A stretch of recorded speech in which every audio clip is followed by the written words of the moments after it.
Welcome back. It's a lot. We'll get through it. We're still tracking this breaking news just tonight on Robert Mueller's Russia investigation. As we've reported, a source is telling NBC News that Michael Cohen asserts President Trump was told in advance about that 2016 meeting at Trump Tower.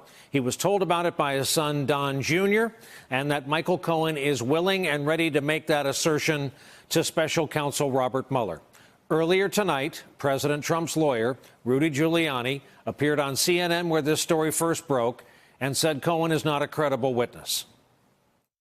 There's no doubt in my mind that he's just not credible. I would not accept him as a witness, as a prosecutor. If Mueller has any other kind of case, this is the kind of witness that can really destroy your whole case, because any finder of fact loses confidence in the case when you rely on a guy like this, when you rely on a guy where before you finish with him, you're going to have such a string of lies, you just can't trust him. And you put him under this kind of pressure, and what's his history been? His history has been lying under pressure. Now let's talk about what we just witnessed. Jonathan Lemire is here with us, White House reporter for the Associated Press, and Jill Colvin is with us. She has an amazing title, White House reporter for the Associated Press. Who's watching the White House for the Associated Press if they're both with us tonight? Who's putting out the wire tonight? Oh, that's a great question. Oh, no. Welcome to you both. Jonathan, there's so much to talk about what was just in there. This is straight-up character assassination, I think by any definition, by Rudolph Giuliani. The man he's talking about was, until recently, the personal lawyer for the man who became president of the United States. He's calling him right up to and including a pathological liar. The narrative being advanced by several journalists tonight and several lawyers in what has become a proxy war is that Mr. Cohen did not leak this. Mr. Cohen's team did not leak this. This was leaked by someone close to Mr. Trump, because their philosophy is it's out there, it's bad, own it early. And by getting this out there, this is one of the worst things Cohen had to share with prosecutors. You diminish his value on the used car lot. First of all, it's an interesting argument to make from Rudy Giuliani to say that Michael Cohen is an untrustworthy character, considering he was the person that President Trump trusted for a decade. So that perhaps speaks poorly about the president's judge of character there as well. But I think you've hit the nail on the head here. There certainly is some reporting emerging tonight that this is not a leak from the Cohen camp.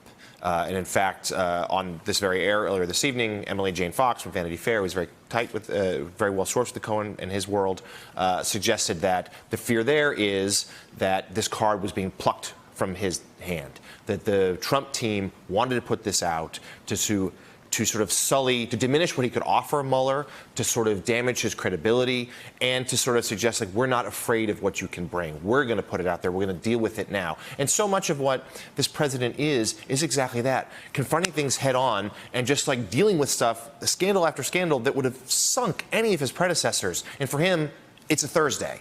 And I think that they feel like this, though potentially very damaging, is something they can deal with, too. They can put it out there, and then they can muddy the water. The disinformation campaign that we have seen time and again, whether it's Uranium One, or Hillary Clinton's server, or that Pakistani tech guy who made a cameo in the president's press conference in Helsinki last week as he tries to explain his way out of the Russia mess. They will attack Cohen, they will muddy the waters, and they think they can get through it. Jill Colvin, you were on the president's trip to the Midwest today. Before we talk about that, I want to share with our audience a brief snippet. This was the president in Granite City, Illinois, and even though it's a brief snippet, it may speak to his state of mind. We'll discuss it on the other side. They're dying to see us make a little bit of a mistake. They analyze every word. They say, did he say that? Could it have been?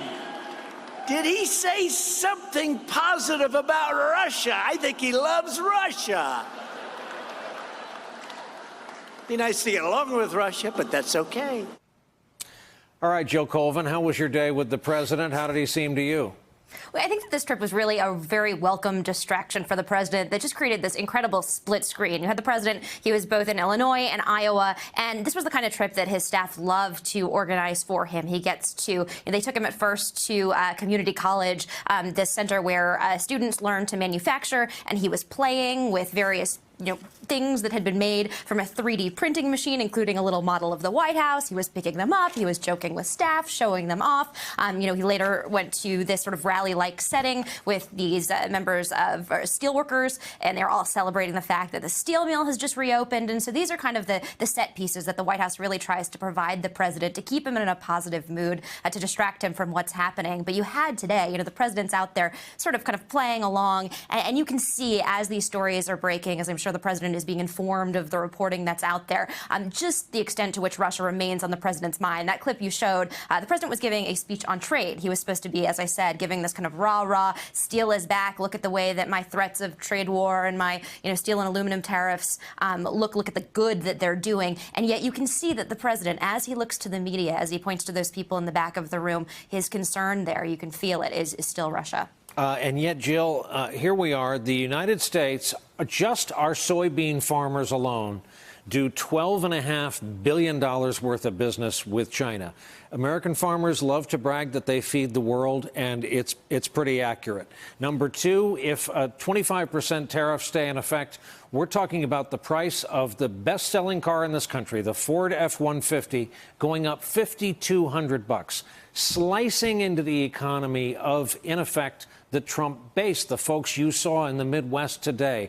Was there any of that? Is there a sense of kind of beat the clock going on?